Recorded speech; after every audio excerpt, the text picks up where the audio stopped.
দর্শক, স্বাগত সবাইকে আমাদের নিয়মিত টক শো আনোয়ার ইস্পাত। এই সময়ে সমসাময়িক বিষয় নিয়ে এই অনুষ্ঠানে আলাপ করি।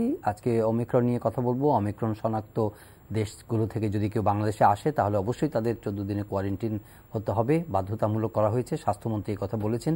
বেনাপোলে সর্বোচ্চ সতর্কতা জারি করা হয়েছে। ভারত বাংলাদেশকে যে ঝুঁকিপূর্ণ তালিকার মধ্যে রেখেছিল সেটি থেকে বাংলাদেশকে তারা বাদ দিয়েছে। দক্ষিণ আফ্রিকায় পরিস্থিতি খারাপ। অনেকে আশঙ্কা করছেন যে দৈনিক সেখানে সংক্রমণ 10,000-ও ছাড়িয়ে যেতে পারে। এই ধরনের একাধিকবার এই ওমিক্রন যে ভ্যারিয়েন্টে এসেছে এটি একাধিকবার আক্রান্ত হওয়ার ঝুঁকি আছে যে কোনো ব্যক্তির, সেটিও বলা হচ্ছে। এবং আজকে মডার্না সিও বলেছেন যে এই যে বর্তমানে যে টিকাগুলো এসেছে বাজারে, যে টিকাগুলো দেওয়া হচ্ছে, এই টিকাগুলো ওমিক্রন ভ্যারিয়েন্টকে মোকাবেলা করতে পারবে না বলে সেটি তার একটা আশঙ্কা তিনি বলেছেন। কথা বলবো সেই বিষয়টি নিয়ে।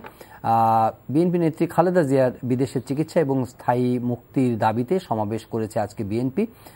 তারা কঠোর আন্দোলনে হুঁশিয়ারি দিয়েছে, তাকে বিদেশে পাঠিয়ে চিকিৎসার ব্যবস্থা করা না হলে এই আন্দোলন চলবে বা তারা এই আন্দোলন করবেন, এই কথা বলেছেন। কাল থেকে বাসে শিক্ষার্থীদের হাফ ভাড়া চালু হবে, এই দাবিটি তারা মেনে নিয়েছেন পরিবহন সংগঠন। তবে এই সিদ্ধান্তটিকে স্বাগত জানাতে পারেনি শিক্ষার্থীরা, তারা প্রত্যাখ্যান করেছে এবং অনেকেই বলছেন যে এই সিদ্ধান্তটি আসলে খামখেয়ালিপনা হয়েছে। ছুটির দিনে ছাত্রদের হাফ পাস বা হাফ ভাড়া পাবেন না, সেটি নিয়ে প্রশ্ন উঠেছে। ঢাকার বাইরের শিক্ষার্থীরা এই সুযোগ পাবে না, সেটি নিয়েও প্রশ্ন উঠেছে। এবং শিক্ষার্থীরা বলছেন শুধু হাফ পাস নয়, সড়কে যে নৈরাজ্য চলছে, পরিবহন খাতে যে নৈরাজ্যগুলো চলছে সেগুলোর বিরুদ্ধেও তাদের অনেক দাবি দাওয়া আছে, তারা দাবি দাওয়া চালিয়ে যাবেন। নারায়ণগঞ্জে সিটি কর্পোরেশন নির্বাচন হবে আগামী 16 জানুয়ারি। আর আজকে অত্যন্ত শোকের একটি খবর, দুঃখের খবর, জাতীয় অধ্যাপক রফিকুল ইসলাম স্যার আর নেই। তার স্মৃতির প্রতি গভীর শোক জানাচ্ছি, শ্রদ্ধা জানাচ্ছি। আমরা আলোচনায় যাব। শুরুতেই দুজন অতিথি স্টুডিওতে আছেন, তাদের সঙ্গে কথা বলবো। শুরুতে পরিচিত হব।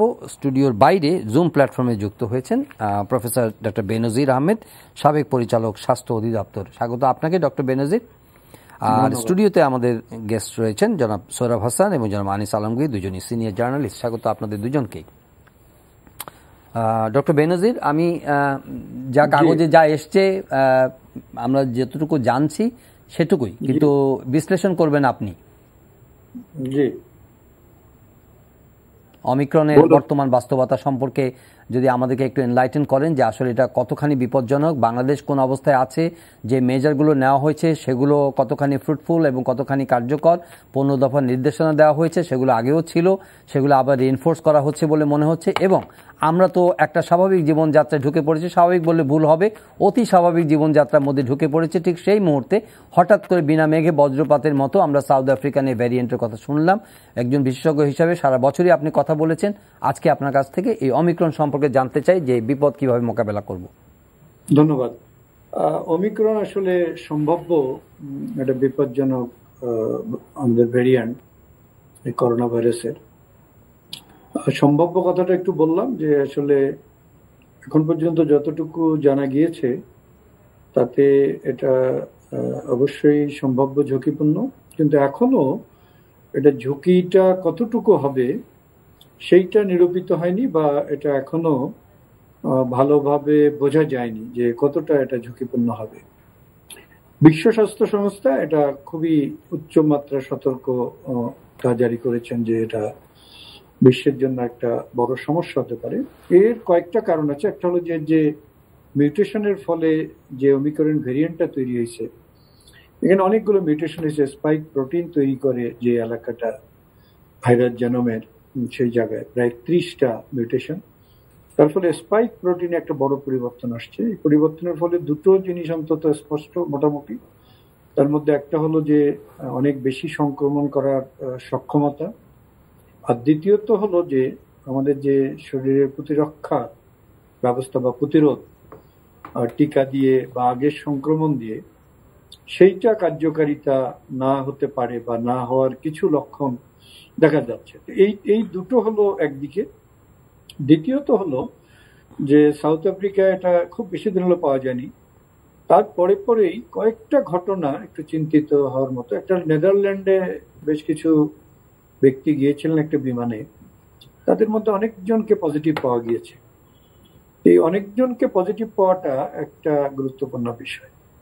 আর আমরা যদি বর্তমান প্রেক্ষাপটটা চিন্তা করি, আমাদের আরেকটা এপিসেন্টার তৈরি হয়েছে ইউরোপ জুড়ে।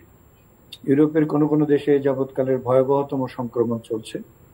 এখন যখন একটা এপিসেন্টার তৈরি হয় নতুন করে, তখন ওখানে অনেক রেপ্লিকেশন হয় একটা ভাইরাসের, কারণ অনেক লোক আক্রান্ত হয়। এক একটা লোকের মধ্যে যখন এটা সংক্রমণ করতে থাকে তখন বারবার রেপ্লিকেট করে, এবং এই রেপ্লিকেট করার সময় কোটি কোটি এই ভাইরাস পার্টিকেল তৈরি হয়।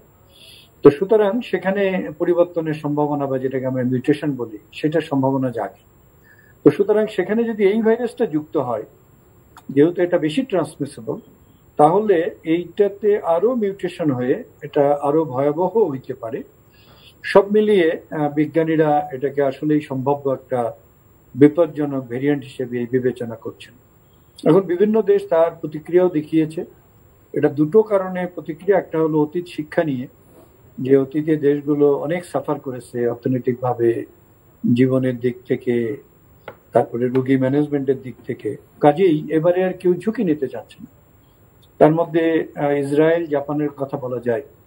তারা বহির্বিশ্বের কাউকে আর ঢুকতেই দেবে না আপাতত, এরকম সিদ্ধান্ত নিয়েছে। এবং অনেক দেশই, যে দেশগুলো আক্রান্ত, বিশেষ করে সাউথ আফ্রিকা সহ কয়েকটা দেশ, তাদের সাথে যোগাযোগটা বন্ধ করে দিয়েছে। যদিও এটা সাউথ আফ্রিকা সহ বিশ্ব স্বাস্থ্য সংস্থা পুরোপুরি একমত নয় যে এখনই যোগাযোগ বন্ধ করে দেওয়ার মতো হয়তো অবস্থা হয়নি। কিন্তু আসলে আগের দিনে বিশেষ করে ডেল্টা ভেরিয়েন্ট বা অন্যান্য ইউকে ভেরিয়েন্ট, সেই সময় দেখা গিয়েছে যে একটু পরে এগুলো ব্যবস্থা নিলে ইতিমধ্যে দেশে ঢুকে পড়ে এবং তার ভয়াবহতাটা সারা দেশের মধ্যে পড়ে। তো বাংলাদেশকেও আসলে একেবারে বসে থাকলে চলবে না, এবং সেটা আমরা দেখছি ইতিমধ্যেই তার কিছু তৎপরতা শুরু হয়েছে। তবে আমাদের প্রত্যাশা থাকবে তৎপরতা শুধু যেন কাগজ কলম বা বিধিনিষেধ সার্কুলেট করা, পত্রিকায় দেওয়া বা মিডিয়াতে দেওয়া, এটাই যেন সীমাবদ্ধ না থাকে, বরঞ্চ বাস্তবে যে কাজগুলো করা দরকার সেটা যেন করা হয়। এই মুহূর্তে সবচেয়ে গুরুত্বপূর্ণ যেটা, সেটা হলো যে বাইরে থেকে যাতে না আসে সেই ব্যবস্থাটা নেওয়া।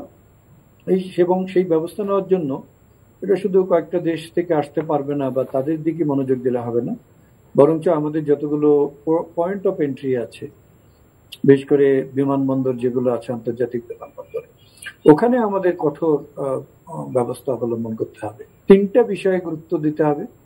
একটা হলো যে যারা আসবেন তাদের অবশ্যই 2 ডোজ টিকা থাকতে হবে ন্যূনতম। দ্বিতীয়ত পিসিআর নেগেটিভ করতে হবে, পারলে এয়ারপোর্টে এসে পরীক্ষা করা, আর না হলে তারা পরীক্ষা করেই নেগেটিভ সার্টিফিকেট নিয়ে যেন বিমানে ওঠে। তৃতীয়ত, যে দেশগুলোতে কমিউনিটি ট্রান্সমিশন হতে শুরু করবে, এখনো আমরা দক্ষিণ আফ্রিকা ছাড়া বা আফ্রিকার আর কয়েকটা দেশ ছাড়া অন্যখানে কমিউনিটি ট্রান্সমিশন হয়েছে এটা এখনো আমরা খবর পাইনি। জি জি। তবে যেখানে কমিউনিটি ট্রান্সমিশন হবে সেখান থেকে যারা আসবে তাদেরকে বাধ্যতামূলক ভাবে যেন। ওকে, আমরা আরো আপনার কাছ থেকে শুনবো। স্টুডিও অতিথিদের কাছ থেকে একটু জানতে চাই। জনাব সোহরাব হাসান, কথায় বলি আমরা যে সময়ের 1/4 অসময়ের 10/4। এখন অন্যান্য বারের মধ্যে যে ভ্যারিয়েন্টগুলো এসেছে তখন আমাদের বিলম্বিত সিদ্ধান্ত নিয়ে আমরা উষ্মা প্রকাশ করেছি, সমালোচনা করেছি অনেক বিষয়। তো এই যে এখন ওমিক্রন আসার সঙ্গে সঙ্গে নির্দেশনা এসেছে 15 দফা, মনে হচ্ছে কিনা যে টাইমলি স্টেপসগুলো নেওয়া হচ্ছে অথবা আরো প্রস্তুতি নেওয়ার সুযোগ আছে? নির্দেশনার সিদ্ধান্ত সঙ্গে এটি বাস্তবায়ন কিন্তু একটা বড় ব্যাপার, যেটি বেনজির ভাই বললেন। ইতিমধ্যে আমরা জানি না যে বাংলাদেশে ওমিক্রন এই সংক্রমণ নিয়ে কেউ ঢুকেছে কিনা, বা ঢোকার পরে কিন্তু প্রায় 250 মতো লোক কিন্তু মিসিং। না, 250 মতো মিসিং, যে বিশেষ করে দক্ষিণ আফ্রিকা থেকে যারা গত 15 দিনে এসেছে। আমরা শুনলাম যে দেখলাম যে খবরে ব্রাহ্মণবাড়িয়ার 9 জনকে খুঁজে পাওয়া যাচ্ছে না। আপনি বললেন 240। এই এদের খুঁজে বের করাটা জরুরি, কারণ তারা তো সামাজিক মেলামেশার মধ্যে চলে যায়, পরিবারে, সমাজে। সেটি বন্ধ করা এবং তাদেরকে পজিটিভ হোক নেগেটিভ হোক তাদেরকে পরীক্ষা করা এবং পরীক্ষা করার পর প্রয়োজনীয় ব্যবস্থা নেওয়া, এটি হচ্ছে প্রথম। আর দ্বিতীয়, সামাজিক সংযোগ কমানো, স্বাস্থ্যবিধি তো এক ধরনের শিথিলতা দেখা গেছে। আর যেটি প্রশ্ন আসছে যে শিক্ষা প্রতিষ্ঠান খোলা আছে, সামনে SSC পরীক্ষা, বার্ষিক পরীক্ষা শেষ হয়েছে বা শেষ হবে, জি, এখানে কিন্তু একটু সতর্কতার বিষয় আছে। তা আমরা নাগরিকদেরও কিন্তু দায়িত্ব আছে। আমরা সবকিছু সরকারের উপর ভরসা করব সেটি ঠিক নয়। নাগরিক, প্রতিষ্ঠান, সংস্থা সবাই সম্মিলিতভাবে এটি করা। আর যে কথাটি জরুরি সেটা হচ্ছে যে কোনোভাবে প্রবেশ না করতে পারে। যদি প্রবেশ করে থাকে সেটি তো ঠেকাতে হবে। আর শুধু বিমানবন্দর নয়, সবগুলো স্থলবন্দর এবং নৌবন্দরও, যদি নৌবন্দরের বিষয় আছে, কারণ প্রতিদিনই জাহাজ আসছে এবং জাহাজে বিদেশি নাবিক আছে, বিদেশি কর্মকর্তা কর্মচারী আছে। আমার মনে হয় যে খুবই সতর্ক থাকতে হবে, প্রয়োজনীয় ব্যবস্থা নিতে হবে, স্বাস্থ্যবিধি মানতে হবে। এটাই এই মুহূর্তের করণীয়। জনতা আনসারঙ্গী প্রস্তুতির বিষয়টা সম্পর্কে একই বিষয়টা আমরা যেটা আপনি শুরুতে বলছিলেন যে আমরা আগের মতো যাতে গাফেলতিটা না করি, এবং বিমানবন্দর হচ্ছে আসার রাস্তা, অন্য কোনো তো রাস্তা নেই।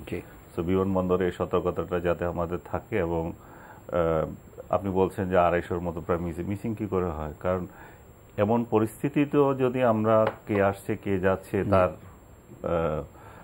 পরিসংখ্যান এবং তার লোকজনের ঠিকানা যদি আমাদের না থাকে, তাহলে আমরা আসলে আমাদের চেকটা কি দিচ্ছি সেটা নিয়ে তো প্রশ্ন উঠবে।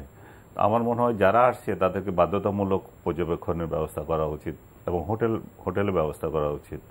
হোটেল ব্যবস্থা করা উচিত, কোয়ারেন্টাইনের কথা বলছে। হ্যাঁ, কোয়ারেন্টাইনের কথা বলছি এই জন্যই যে আপনি দেখেন যদি একটা বিপর্যয় যদি লেগে যায়, সরকারের কত টাকা সেখানে খরচ হয়ে যায়।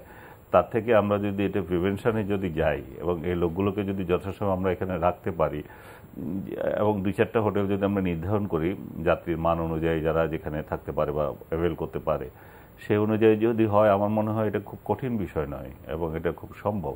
আমরা আজকে একটা বৈশ্বিক ক্রাইসিসের শিকার, এবং এটা উন্নত দেশগুলোর জন্য এটা একটা শিক্ষা। ওরা যেটা আমাদেরকে দিতে পারতো বা ইউরোপিয়ান আদার্স আফ্রিকান কান্ট্রিগুলোকে এই সমস্ত টিকা দিতে পারতো, তারা সেটা না দিয়ে নিজেরা মজুদ করছে। আমরা আজকে বাংলাদেশে কয় কোটি, আমার মনে হয় 3 কোটির বেশি হয়নি বোধহয় এখনো, মানুষ টিকা পেয়েছে। কিন্তু এইখানে একটু বলে রাখি যে আবার স্বাস্থ্যমন্ত্রী বলেছেন যে নো ভ্যাকসিন নো সার্ভিস কথা সরকার ভাবছে। তো ভ্যাকসিন কি সবাইকে দেওয়া হয়েছে যে নো সার্ভিস কি করে দেবো? উনি এই যে স্কুলের বাচ্চাদেরকে দেওয়ার কথা হচ্ছে, আপনার সুরক্ষা অ্যাপসে ছেলেদেরকে জন্ম তারিখ দিয়ে দিনের পর দিন চেষ্টা করে যাচ্ছে, সেটা হচ্ছে না। স্কুল কর্তৃপক্ষ আবার এই জন্ম নিবন্ধন সার্টিফিকেট নিয়ে তারা চেষ্টা করছে যে এদের সাথে বসার জন্য। সুরক্ষার মতো এরকম একটা অ্যাপস যেটা খুব আলোচিত হয়েছে এবং বাংলাদেশিরা এটা তৈরি করেছে, প্রশংসিত হয়েছে, সেই জায়গায়ও যদি এত গাফলতি থাকে, স্টুডেন্টরা যদি এখনো পর্যন্ত অপেক্ষায় থাকে। উনি বলছেন স্কুলে যাবে কি? ওটা স্কুলে যাওয়ার পরিবেশই তৈরি হচ্ছে না এখনো পর্যন্ত। হয়তো পরীক্ষা যারা দিচ্ছে তাদের জন্য আমরা এটা করতে বাধ্য, এবং যারা পরীক্ষা নিচ্ছে আপনি হয়তো খেয়াল করেন নাই, ইংলিশ মিডিয়াম স্কুলগুলোতে এখনো কিন্তু ক্লাস হচ্ছে না। সপ্তাহে 1 দিন ডাকে বা 2 দিন ডাকে কেউ কেউ পরীক্ষা পুরোটাই নিচ্ছে, আবার কেউ 3টা সাবজেক্ট পরীক্ষা নিচ্ছে, বাকিগুলো সব বাসা থেকেই দিচ্ছে। সো আসলে এই আতঙ্ক কিন্তু কাটে না স্কুল পর্যায়ে। আমরা আমাদের বয়সীরাও সবাই যেমন সমানভাবে এখনো পাইনি, আর আমরা শিক্ষা কার্যক্রম শুরু করব প্রায় 2 বছর ধরে বন্ধ, সেটা তো আমাদের গাফালতে রয়ে গেছে। আমরা অন্য 2টি প্রসঙ্গে যাব, শিক্ষার্থীদের আন্দোলনের প্রসঙ্গে যাব। তার আগে আমি প্রফেসর বেনজির কাছ থেকে একটু জেনে নিতে চাই যে এই যে শিক্ষার্থীদের কথা তুলে ধরেছেন আমাদের সৌরভ ভাই, এই বিষয়ে আপনার কি পরামর্শ? শিক্ষা প্রতিষ্ঠান এবং শিক্ষার্থী যে কথাগুলো এনেছেন সেগুলো আমাদের অবশ্যই গুরুত্বের সাথে বিবেচনা করতে হবে। আমার মনে হয় টিকা নিয়ে আমাদের আসলে একটু ভাবতে হবে বেশি করে। এখনো মাত্র হয়তো 25% 18 বছরের ঊর্ধ্বে মানুষদের টিকার আওতায় আনা গেছে। এটা আসলে কাঙ্ক্ষিত 70%, 80%, 90%, 100%ও কোনো দেশ চিন্তা করছে, কারণ এটা ম্যাটার্স করে। হ্যাঁ, তো এইটা আমরা এখনো দেইনি।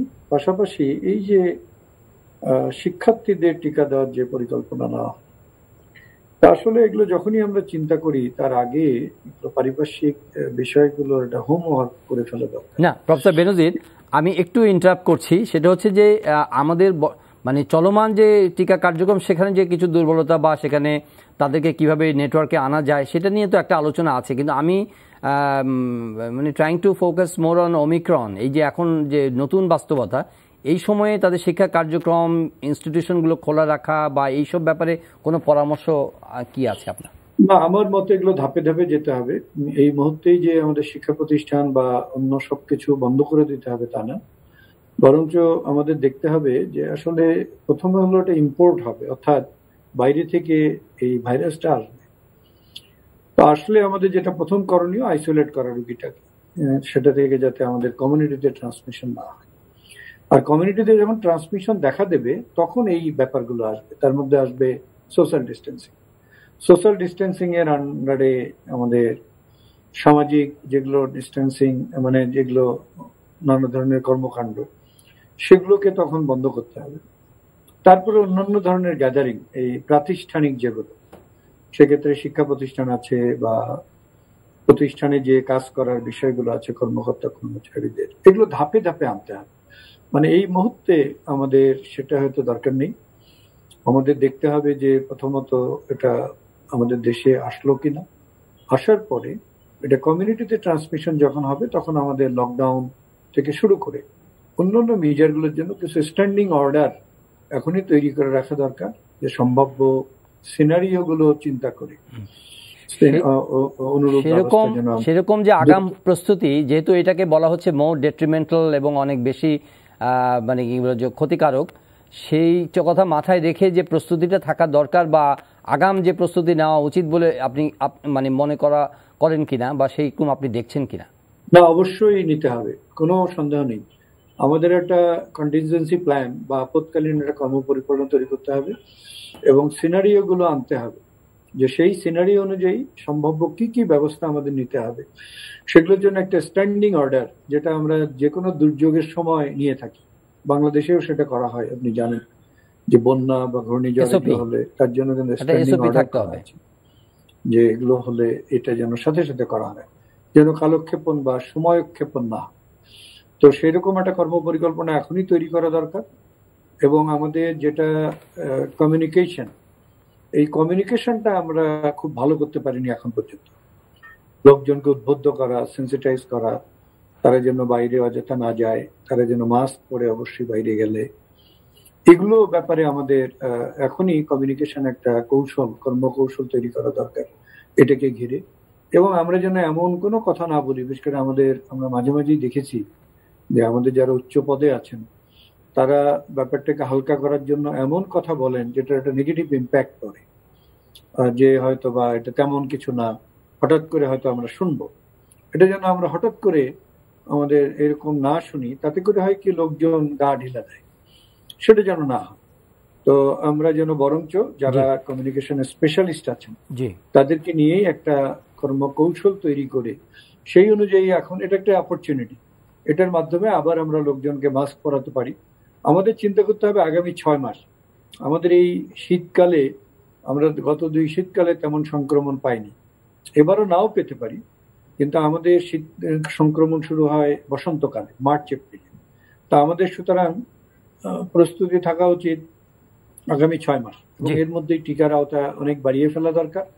পাশাপাশি এই অর্কেস্ট্রেটেড ওয়েতে আমাদের লোকজনকে ধীরে ধীরে যেন আমরা উদ্বুদ্ধ করতে পারি, এবং আমাদের যদি সত্যিকার বিপদ আসে তখন যেন আমরা ঐক্যবদ্ধভাবে সবাই মিলে এটাতে সরকার যেভাবে নির্দেশনা দেবে সেই অনুযায়ী যেন মানতে পারি, তারই একটা প্রস্তুতি নিয়ে এগোনো দরকার। জি, ধন্যবাদ অধ্যাপক ডক্টর বেনজির আহমেদ, আপনাকে অসংখ্য ধন্যবাদ যুক্ত হয়ে অমিক্রণ সম্পর্কে আমাদের প্রস্তুতি এবং আমাদের করণীয় সম্পর্কে আলোকপাত করার জন্য ধন্যবাদ জানাচ্ছি। জনাব সরোয়ার হাসান, আমরা শিক্ষার্থীদের হাফ পাসের যে আন্দোলনটি সেটা কিন্তু শেষ হয়নি, এবং আজকে সিদ্ধান্ত হয়েছে, পরিবহন মালিক সমিতি নেতারা বলেছেন যে দাবি মেনে নেওয়া হয়েছে, কিছু শর্ত দেওয়া হয়েছে, কিন্তু শিক্ষার্থীদের মধ্যে কিন্তু এটার কোনো ইতিবাচক কোনো দুটো কারণে শিক্ষার্থীদের হাফ পাস দাবিটা ছিল, এবং সেই দাবিতেই তারা প্রথমে রাস্তায় নামে। এরপরে কিন্তু আরও দাবি যুক্ত হয়েছে, বিশেষ করে 2 সিটি কর্পোরেশনের 2টি গাড়ি 2জন মানুষকে চাপা দিয়েছে, একজন সংবাদকর্মী এবং একজন নটরডেম কলেজের শিক্ষক। গতকাল রাতে যে আরেকটি মর্মান্তিক ঘটনা ঘটেছে, এবং সেটা কিন্তু 2018 সালে যেভাবে বিমানবন্দরে দুই বাসের প্রতিযোগিতা করে রাস্তার পাশে দাঁড়ানো দুই শিক্ষার্থীকে চাপা দিয়েছিল। এখানেও কিন্তু দুটি বাসের মধ্যে প্রতিযোগিতা এবং কে আগে যাবে এটি নিয়ে অসুস্থ প্রতিযোগিতা বলবো। এবং ওই এসএসসি পরীক্ষা দিয়েছে মাত্র। এবং এই পরিবারের যে বাবা এবং ছেলে মিলে একটি দোকান চালাতো এবং দোকান চালিয়ে সংসার নির্বাহ করতাম। তো এই যে রাস্তা যদি হাফ পাসে কী হবে, বা ফুল ফ্রিও যদি দেয়, যদি রাস্তায় মানুষ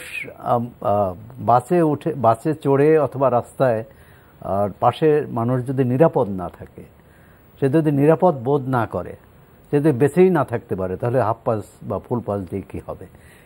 এই দাবিটাও কিন্তু শিক্ষার্থীরা এনেছে। শিক্ষার্থীরা দ্বিতীয়ত হচ্ছে যে হাফ পাসে একটা অনেকগুলো শর্ত দিয়েছে। ঢাকা শহরের বাইরে হাফ পাস কার্যকর হবে না।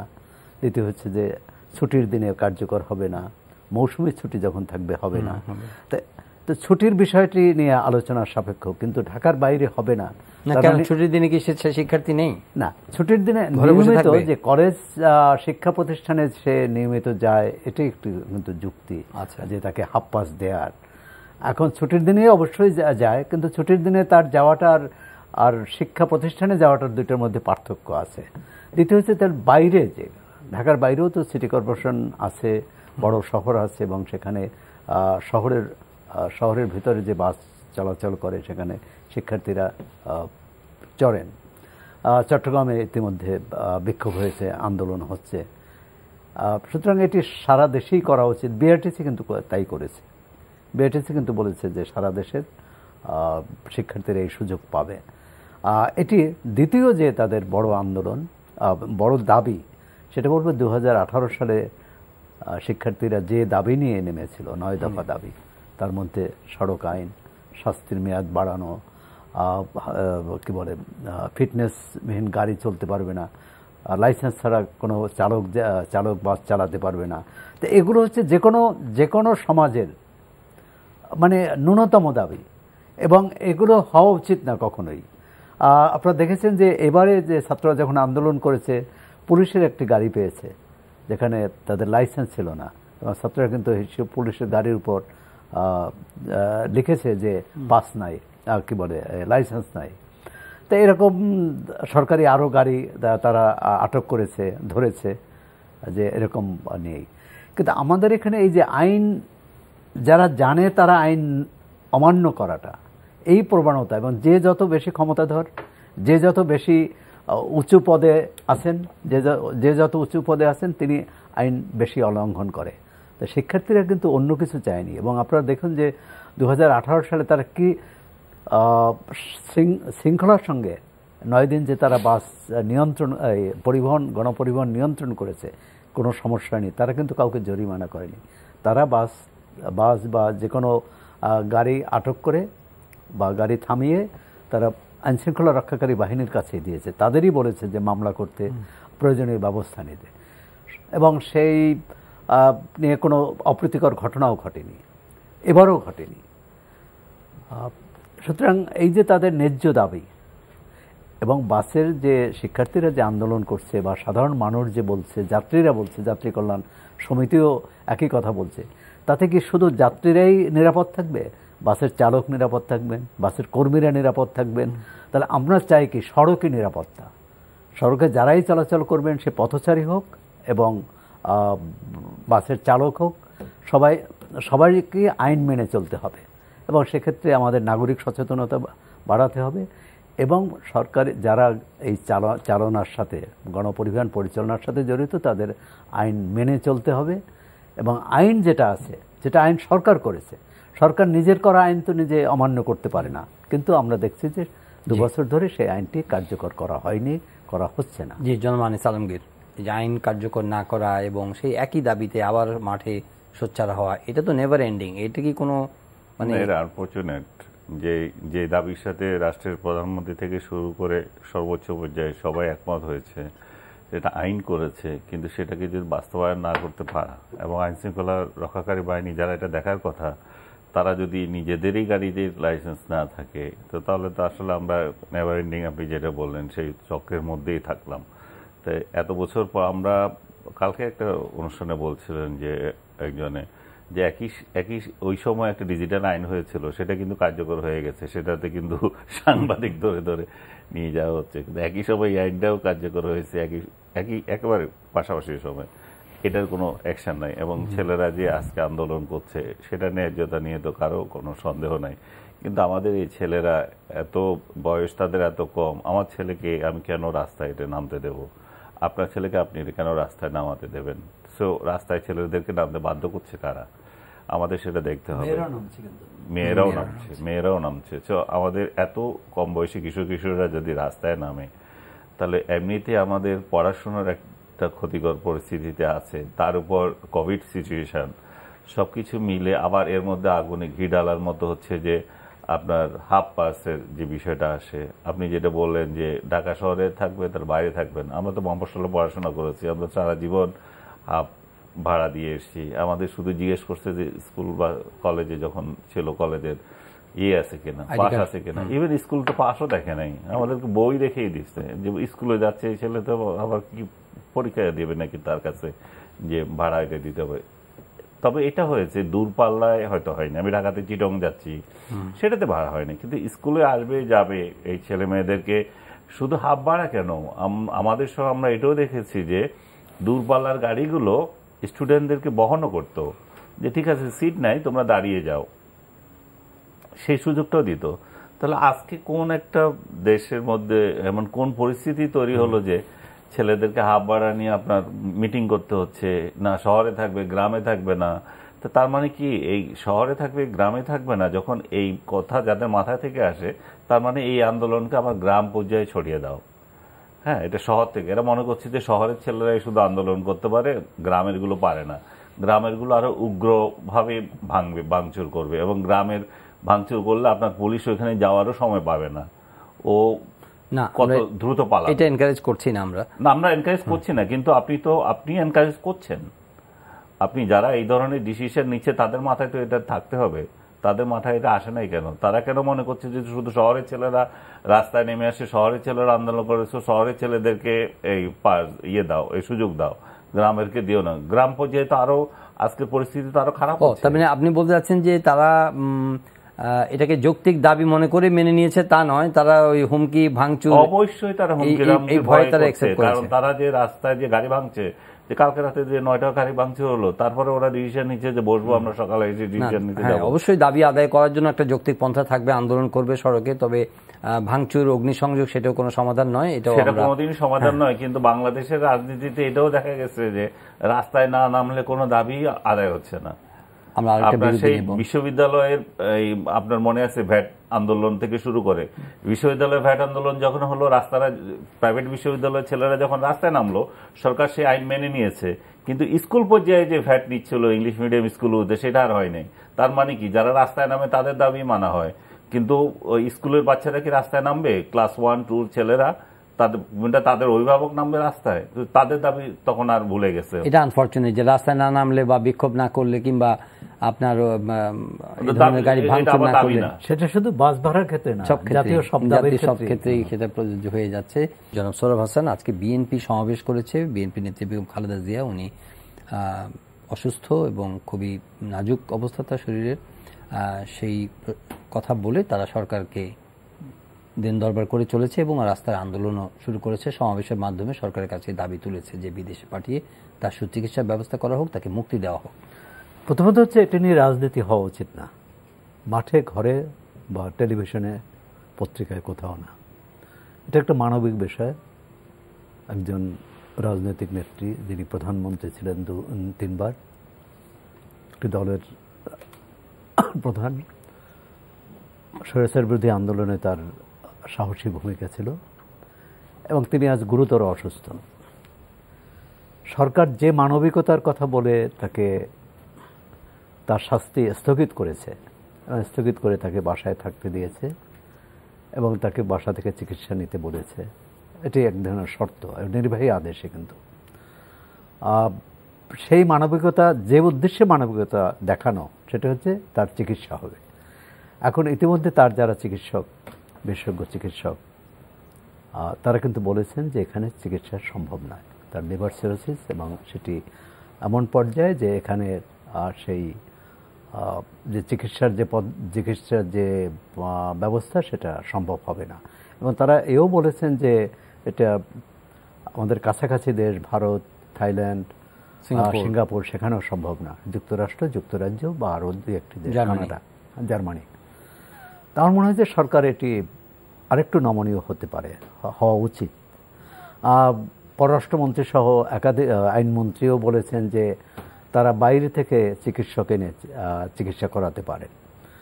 আমরা জানি যে আওয়ামী লীগের সাধারণ সম্পাদক ওবায়দুল কাদের যখন হৃদরোগে আক্রান্ত হয়েছিলেন তখন ভারতের একজন বিশেষজ্ঞ চিকিৎসককে নিয়ে আসা হয়েছিল এবং তিনি পরামর্শ দিয়েছিলেন তাকে দ্রুত বাইরে নিয়ে যাওয়া হোক। এখন আওয়ামী লীগের যে মন্ত্রী বা নেতারা বলছেন যে বাইরে থেকে চিকিৎসক আনা হোক। এরকম বাইরের কোনো চিকিৎসক এসে, বিশেষজ্ঞ চিকিৎসক এসে যদি বলেন যে তা এখানে চিকিৎসা সম্ভব না, বাইরেই পাঠানো হোক, তখন সরকার কি করবেন? তাহলে সরকার সেই পরামর্শ, যে কারণে বাইরে থেকে চিকিৎসক আনা, অর্থাৎ তার চিকিৎসা হওয়া, সুচিকিৎসা হওয়া, তাহলে তাকে বাইরে পাঠাতে হবে, তখন কিভাবে পাঠাবে? এবং আইনমন্ত্রী বলেছেন, আরও আইনজীবীরা নানা রকম ব্যাখ্যা দিয়েছেন। শেষ কথা যে সরকার চাইলে তাকে বাইরে পাঠাতে পারেন, কারণ সরকার চেয়েছে বলেই কিন্তু তাকে তার শাস্তি স্থগিত করে তাকে বাসায় থাকতে দেওয়া হয়েছে। এখন বাসায় থাকতে দেওয়া এবং বাইরে থাকতে দেওয়া এটা সরকারের ইচ্ছার উপর। আমি মনে করি যে এটি নিয়ে রাজনীতি হওয়া উচিত না। দুই দলের নীতি নির্ধারক পর্যায়ে আলোচনা করে বা ইতিমধ্যে তার পরিবারের পক্ষ থেকে, দলের পক্ষ থেকে সরকারের কাছে আবেদন জানানো হয়েছে, সেটি বিবেচনা করা উচিত। আরেকটি কথা বলছে রাষ্ট্রপতির কাছে ক্ষমার প্রার্থনা বা ক্ষমার আবেদন। এর অর্থ এখানে কিন্তু তাহলে মন্ত্রীদের এই বক্তব্য যদি আমরা সত্য ধরে নেই, তাহলে রাষ্ট্রপতির কাছে আবেদন করলে তিনি বাইরে যেতে দেবেন। এবং রাষ্ট্রপতি তো দেন না, আমাদের সংসদীয় যে ব্যবস্থা তাতে প্রধানমন্ত্রী চাইলে বা সরকার নির্বাহী বিভাগ না চাইলে তিনি করবেন না। আচ্ছা, তাহলেও কিন্তু তাদের কথায় আসে যে বাইরে যাওয়ার সুযোগ আছে। আমি মনে করি যে সরকার মানবিক কারণে, তারা মানবিকতা দেখাচ্ছেন বলে সেই মহানুভবতা থেকেই তাকে বাইরে যে চিকিৎসার ব্যবস্থা করা উচিত। কারণ চিকিৎসার জন্যই তার শাস্তি স্থগিত করা হয়েছে, তাকে জেলখানা থেকে তার বাইরে বাসায় থাকার সুযোগ দেওয়া হয়েছে। আমি সবার সাথে খুব দ্বিমত করছি না, উনি যেভাবে ব্যাখ্যাটার পুরো প্রেক্ষাপট বললেন। বিশেষ করে ডাক্তাররা যখন, এর আগে তো বিএনপি নেতারা বিশেষজ্ঞ মত দিচ্ছিলেন, যখন ওনার চিকিৎসক বোর্ড যখন এই মতামত দিল, যদিও যে এই হসপিটালে উনি চিকিৎসা নিচ্ছেন সেখানকার কোনো ডক্টর এখানে ছিলেন না, তারপর আমরা ধরে নিচ্ছি যে এটা একটা অথেন্টিক একটা ভার্সন যে ওনার আসলে বিদেশে চিকিৎসা নেওয়া উচিত। এবং ওনার যে চিকিৎসা দরকার সেটা সরকার এবং বিরোধী দল কারো কোনো দ্বিমত নাই, কারণ চিকিৎসা পদ্ধতিতে কি হবে সেটা নিয়েই তো বিরোধ হচ্ছে।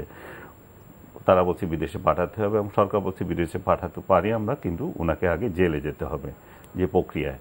এখন উনি রাষ্ট্রপতির প্রসঙ্গ আসলেন, বললেন যে সেটাও তো প্রাইম মিনিস্টারের ইয়ে লাগে, কিন্তু প্রাইম মিনিস্টার তার নিজের তরফ থেকে তো বলে দিয়েছেন আমার যেইটুকু ক্ষমতা আছে সেটা আমি পুরোটাই ব্যবহার করেছি। এখন ক্ষমতা যেটুকু বাকি আছে সেটা রাষ্ট্রপতির কাছেই আছে।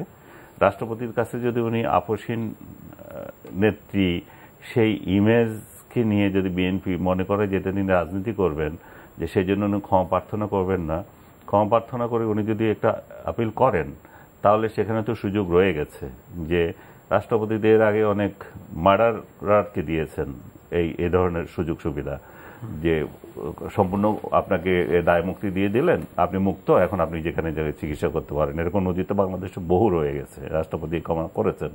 এখন বিএনপির তরফ থেকে, খালেদা জিয়ার তরফ থেকে যদি সেই আবেদন করা হয়, তাহলে আমি এখানে তো কোনো ক্ষতির কারণ দেখি না। কারণ একজন মানুষের মৃত্যু থেকে রাজনীতি তো বড় নয়।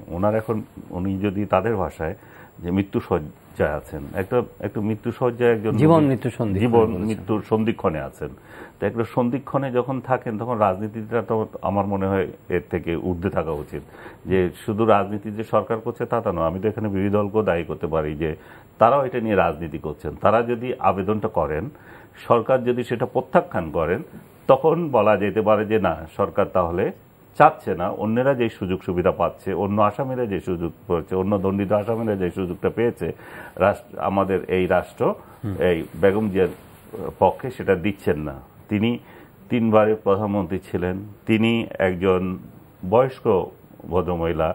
তারপর ওনার আরেকটা বিষয় হচ্ছে উনি এমন কোনো ক্রাইম করেছেন, কিন্তু বাদী আদালত কর্তৃক তো অবশ্যই প্রমাণিত এটা ক্রাইমের কারণেই তো উনি সাজা প্রাপ্ত হয়েছেন, 17 বছরের জেল উনার।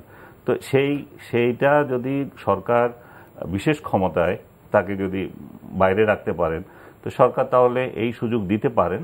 কিন্তু আমি তো আবেদন করতে হবে আগে। আপনি যে আবেদন না করে আপনি কি করে আশা করেন যে সরকার আপনাকে সেই সুযোগটা নিজে নিজে দিয়ে দেবে? নিজে নিজে দেওয়াটা সরকারের কোন গরজ পড়েছে? আমি তো মনে করি না। এখন আপোষহীন নেত্রী, আমরা এই জন্য আপোষ করব না, সরকার বাধ্য দেওয়ার জন্য, তাহলে আমরা আসলে বেগম জিয়ার স্বাস্থ্য নিয়ে এখানে চিকিৎসা নিয়ে রাজনীতি করছি। না, এখানে মানে এখন তিনি যে অবস্থায় আছেন সেখানে আপোষহীন নন, এই বিতর্ক কিন্তু এখন আর করার সুযোগ নেই। তিনি জীবন মৃত্যুর সন্ধিক্ষণে, মানে তিনি এখন নিজে আবেদনও করতে পারছেন না। আমি মনে করি যে মন্ত্রী মহোদয় বলেছেন যে তাকে জেলে যে আবার আবেদন করতে হবে, আমি মনে করি সেটি এক ধরনের কি বলে তার প্রতি সদয় আচরণ বলে মনে হয় না। যেটি করতে পারে বলেছেন সরকার অমানবিক নয়। সরকার মানবিক। আমি একটু জাস্ট আপনাকে আপনি বলেন, এই জেলে গিয়ে আবেদন করতে হবে এমন কোনো কথা বলেন? বলে যে ওই সুযোগ যদি উনি যদি মাপ চান, উনি ক্ষমার প্রশ্নে বলেন নাই, তাহলে ওনাকে জেলে যেতে হবে, জেলে আবার ফেরত যেতে হবে, দেন আবার ডিসিশনের প্রশ্ন আসবে। এটা আইনের ব্যাখ্যা, তো এখন আইনের ব্যাখ্যা মন্ত্রী একভাবে। আমরা বরং এইটুকু বলতে পারি, ওনার ফ্যামিলি থেকে যে একটা অ্যাপ্লিকেশন করা হয়েছিল তার ভাগ্য কি? হ্যাঁ, সেটাই আমি ইয়েস অর নো বলে দিতে হবে। আমি যে কথাটি বলতে চাচ্ছি যে সেটা হচ্ছে যে শুরু থেকে এটা নিয়ে রাজনীতি হয়েছে। বিএনপি যেহেতু তাদের নেত্রীর মুক্তি দাবি করছেন, তারা রাজনীতি বাইরে করেছেন। আরেকটি তো প্রশ্ন এসেছে যে যেটি আনিস আলমগীর বললেন যে এরকম দণ্ডিত অপরাধী, অনেক দণ্ডিত ব্যক্তি তারা রাষ্ট্রপতির ক্ষমায় বাইরে চিকিৎসা করতে পেরেছেন। কিন্তু তার আগে একটি যে ব্যাপার, যে সেটি হচ্ছে যে এরকম দুর্নীতির মামলায় দণ্ডিত ব্যক্তি তারা বিচারিক আদালতে দণ্ডিত, উচ্চ আদালতে আপিল করেছেন, আপিলের পর কিন্তু তারা জামিন পেয়েছেন। খালেদা জিয়ার ক্ষেত্রে এই জামিনটা হয়নি। এখন এটা আদালতের বিষয়। তা আদালতের বিষয়, এখন যে বিষয়টা হচ্ছে এখন রাষ্ট্রপতির কাছে ক্ষমা প্রার্থনা করা বা না করা। কিন্তু ক্ষমা প্রার্থনা করলেই যে আবার পাবেন তারও নিশ্চয়তা আছে কি, এই প্রশ্নটি কিন্তু আসবে। আর যদি নির্বাহী আদেশেই করা হয়, তার নির্বাহী আদেশে তো সরকার একবার তাকে জেলের বাইরে রেখেছেন, তার শাস্তি স্থগিত করেছেন। তা শাস্তি স্থগিত করেছেন শর্তযুক্ত, মানে 2টি শর্ত দিয়েছে। সেখানে যদি শর্ত না রাখে তাহলে কিন্তু তিনি বাইরে যেতে পারেন। আর যে ঘটনাটা হচ্ছে যে প্রতিবারই কিন্তু তাকে 6 মাস করে তার এই শাস্তির স্থগিতের মেয়াদ বাড়ানো হয়। তাহলে আমরা যদি ধরে নেই যে কালকে তার স্থগিতের মেয়াদ শেষ হয়ে যাচ্ছে, তাহলে পরশু থেকে কিন্তু তাহলে আবার আবেদনের ভিত্তিতেই কিন্তু তাকে করা হচ্ছে। সুতরাং এজন্য জেলে যাওয়ার কোনো প্রয়োজন হয় না। ওকে, আমি একটা শেষ প্রশ্ন করে বিদায় নিব। সেটি হচ্ছে যে বিএনপি যে বলছে যে তারা তো এতদিন আবেদন করছি, এখন বলছে যে আন্দোলনের মাধ্যমে সরকারকে বাধ্য করব। হ্যাঁ, তো এইটা এখন মানে এই সময় আন্দোলনের মাধ্যমে এইটার ফিজিবিলিটি কতটাই দেখছেন? কিন্তু আন্দোলন কথা হচ্ছে, চিকিৎসা তো আন্দোলনের মাধ্যমে হবে না, চিকিৎসাটা হবে চিকিৎসার মাধ্যমে। সেটি বাইরে থেকে বিশেষজ্ঞ চিকিৎসক এনে হোক আর ওনাকে বাইরে নিয়ে যেয়ে হোক। আর যেটি আমি মনে করি এই পুরো প্রক্রিয়াটার মধ্যে একমাত্র গুরুত্বপূর্ণ যে তার চিকিৎসার জন্য যে বোর্ড গঠন করা হয়েছিল, সেই বোর্ডের যে প্রধান যে বক্তব্য রেখেছেন সেটি বিবেচনায় নেওয়া, যে তার যে শারীরিক অবস্থা এখানে চিকিৎসা সম্ভব কি সম্ভব না। এখন সরকার পারে তাহলে যে সরকারি যে চিকিৎসক আছেন তারাও তার কাগজপত্র পরীক্ষা করে বলতে পারেন। আমি বলছি যেখানে রাজনীতিকদের কোনোই ভূমিকা নেই, রাজনৈতিক বক্তব্য হচ্ছে বেশি, রাজনৈতিক বক্তব্য হচ্ছে। যেমন একজন মন্ত্রী বলেছেন যে বিএনপি ডিকটেট করেছে, সেই ভাষায় চিকিৎসকরা কথা বলেছে। এটা হচ্ছে মানে কি বলে, এটা হচ্ছে রাজনৈতিক মানে পাল্টাপাল্টি। আমার মতে এর থেকে বেরিয়ে আসা উচিত। তার চিকিৎসা কিভাবে সম্ভব সেটি এখন তারা বলছেন যে বিদেশি ধন্যবাদ। আমি মনে করি যে এক্ষেত্রে তার চিকিৎসাটাই অগ্রাধিকার পাওয়া উচিত। ধন্যবাদ জনাব সরম হাসান, ধন্যবাদ জনাব আনিস আলমগীর, আপনাদের দুজনকেই। প্রিয় দর্শক, আজকের আনোয়ার ইস্পাত এই সময় এখানে শেষ করছি। সবাই ভালো থাকবেন, দেখা হবে আবারও পরের অনুষ্ঠানে। চাইলে আপনারা অনলাইনে অনুষ্ঠানে দেখতে পারেন, ভিজিট করুন ntvbd.com, এছাড়া ইউটিউব ভেরিফাইড ফেসবুক পেজে জনপ্রিয় অনুষ্ঠান খবরের আপডেট জানবেন। আর ওমিক্রন যে ঝুঁকি তৈরি করেছে সেটি ভুলবেন না। কোভিড সংগ্রাম এখনও শেষ হয়নি, সুতরাং সকলকেই স্বাস্থ্য সুরক্ষা বিধিগুলো মেনে চলা উচিত এবং যথাসম্ভব নিজেকে নিরাপদ রাখার চেষ্টা করুন। সবাই মাস্ক পরিধান করুন এবং সাবান দিয়ে হাত ধুন এবং দূরত্ব বজায় রাখুন। দেখা হবে আবারও।